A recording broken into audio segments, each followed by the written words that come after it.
I want to start by showing you this map. Many of you will have seen this before. It's a map that was developed by NASA, and it shows the world at nighttime in darkness. It's easy to see the areas which are developed. It's easy to see the electricity. You can pick out the USA very easily. You can see Japan, parts of Europe, and even my own home country of Ireland. But we can also see areas of huge darkness. These are all across South America, parts of Asia, and particularly Africa. But this absence of light does not mean absence of hope. It does not mean absence of innovation.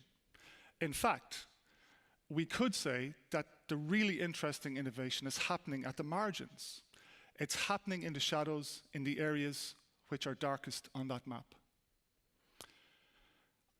I want to tell you 4 stories of innovation that's happening in the darkness. The first story is about mobile health in Sierra Leone. This is Isita Mana. She is a community health worker, and I took that picture in July of 2018 in a little village called Yargoi, which is right in the south of the country beside the border with Liberia. The work of a community health worker is at the core of the Sierra Leonean health system. She is the backbone of the health system.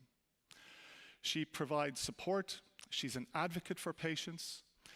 She really fulfills an extremely important role. She's elected to the position, and the position is an extremely prestigious and important one. One of the main parts of her job is to be aware of pregnant women and newborn children in her area. So she would have the responsibility to visit pregnant mothers and register them on the system, and also to provide healthcare support and advice to pregnant women and newborn babies in particular.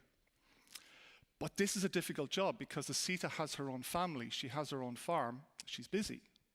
And if there's a lot of sick people in the area and a lot of pregnant women in the village, it's difficult for her to keep up with all of the visits and all of the different responsibilities that she has to fulfill.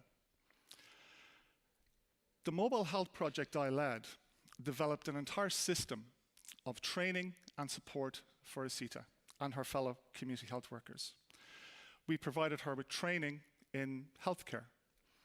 We provided her with a mobile phone. It was a basic mobile phone at the time, back in 2018, but the project has now upgraded to more sophisticated mobile phones.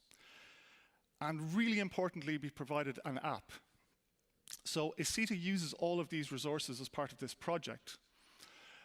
She can now see where her visits are overdue. She gets reminders on her phone.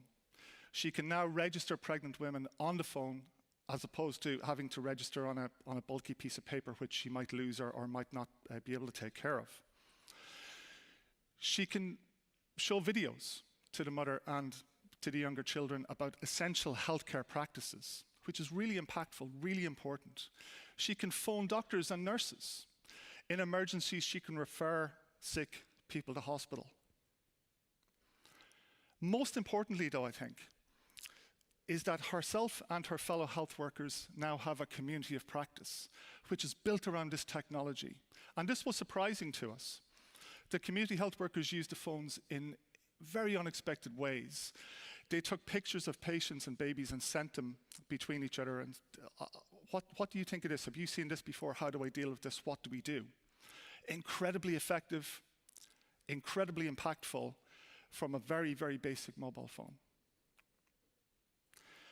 We have done research on this project, carried out in Trinity College Dublin, and we have found that the health outcomes in the areas where this project has been rolled out are much, much better than areas where the project has not been rolled out as yet. This is simple, innovative, impactful interventions that allow Isita to do a more effective job as a community health worker. Our second story is about filtering water pots in Rajasthan.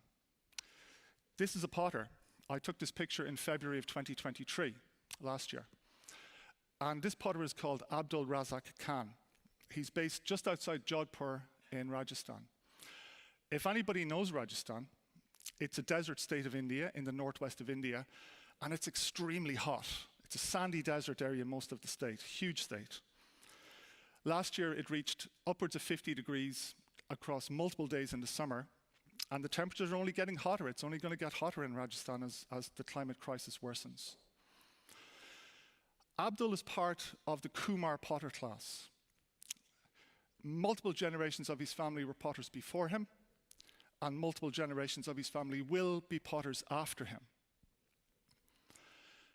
Water is a scarce resource in Rajasthan. It's precious, it's difficult to get clean, drinkable water. You can see Abdul holding a pot. This pot was created using traditional methods, the kind of methods he's been using for generations. But this is not an ordinary pot, this is a special pot. This pot was created in collaboration with the Indian Institute of Technology in Jodhpur and some of the incredibly clever engineers that worked there. They worked with Abdul to create a pot, a special pot, from a bespoke mixture of local clay, sawdust, sand, charcoal, straw, and marble dust as well, would you believe? And they've got the perfect combination which allows waste-laden water to be filtered to the point where it's drinkable. This is an incredible innovation, simple and solves a specific problem. Abdul has these pots in his house. You see these pots in multiple houses all across Rajasthan, and more importantly, you see these pots in schools. This is a big deal because it keeps children in education. They don't get sick, and they don't have to go home to get water. When the pot is incapable of filtering drinking water, it's buried in the ground. And its purpose then is to filter water for kitchen gardens. So it has the ability to take some of the heavy elements, some of the mercury, some of the other nasty stuff out of water that has to be drilled very deep into the ground in Rajasthan for, and it's useful in agriculture. When the pot outlives its usefulness, it's recycled back into the environment. Our third story concerns Elizabeth.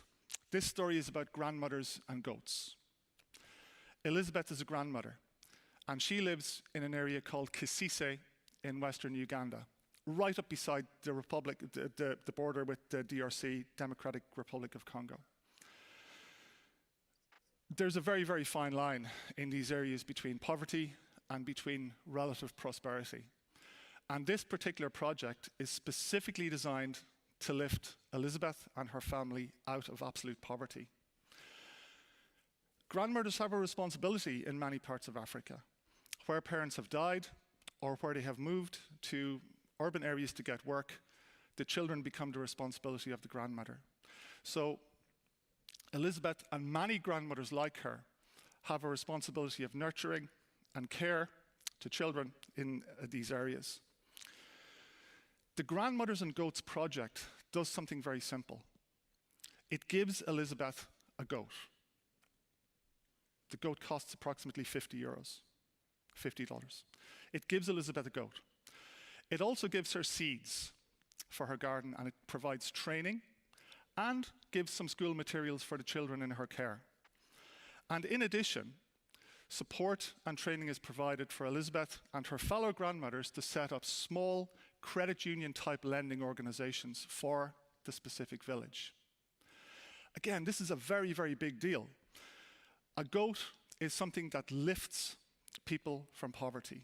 If you have a goat, you have milk, you have a source of meat perhaps, you have an asset that you can lend to your farmer next door, maybe for breeding another goat. You have something you can borrow money on. This, again, is a simple intervention, but it has a dramatic impact. I walked around Elizabeth's garden a year ago, almost exactly a year ago, April 2023. Her garden is incredible. It's small. It's not even the size of this, well, it's maybe about the size of this stage. But there are multiple forms of fruit. There are multiple vegetables, certainly enough for Elizabeth to feed her entire family for a year, and actually enough for her to have excess to be able to bring to the market to sell.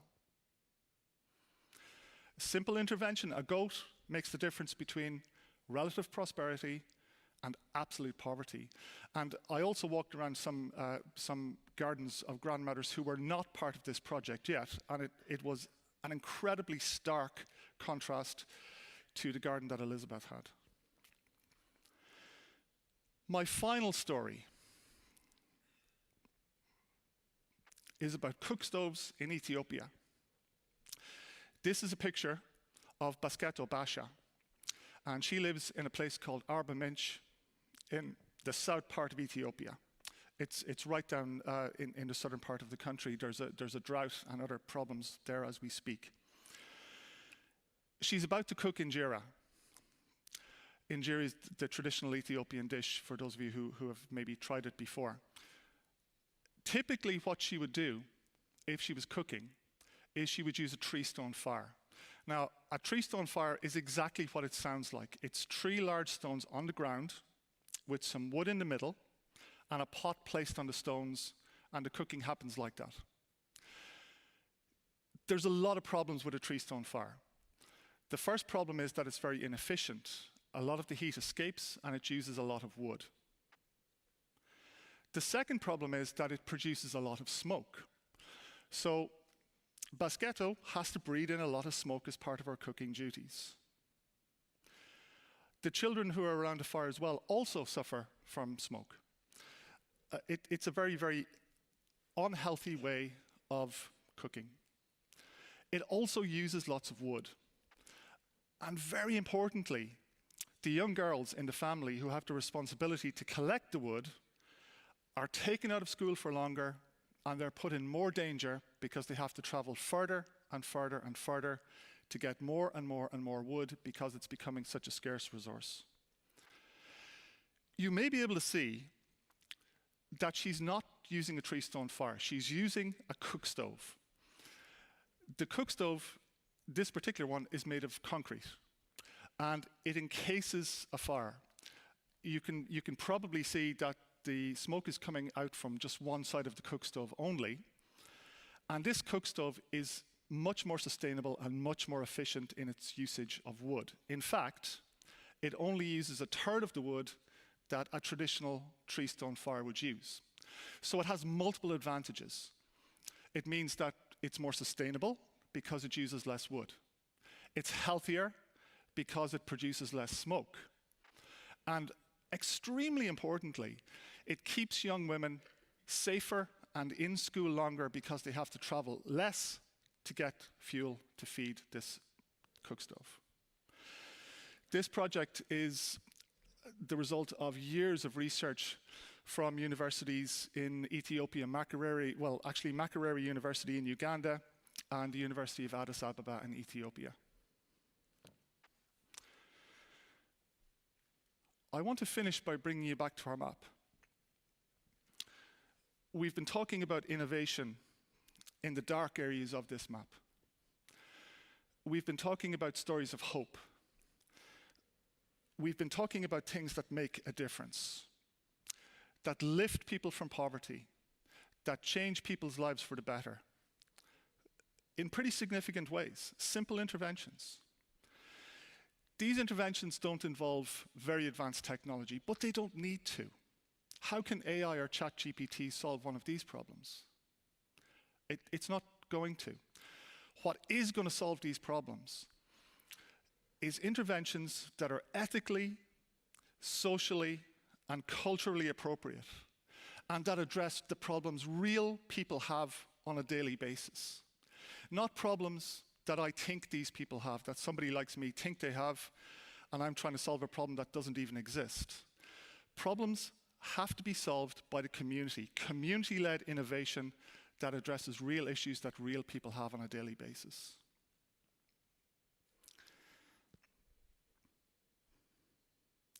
These are important stories. I believe they're stories which can give us inspiration. They can give us the opportunity to rethink how we address global challenges. They can give us the opportunity to rethink how we address our own challenges in Europe, and maybe even the challenges that you and I face on a daily basis, personal challenges that we face every day. So in closing, I want to encourage everybody, in fact, I want to challenge everybody to engage with these projects, to advocate for these projects. And you know what? Anyone who listened to you, tell them about these projects, because these are important stories, and we can learn from these. Using the lessons from these people working in the darkness on this map, we can build a healthier, more sustainable, happier future, not just for people in the Global South, but for each and every one of us.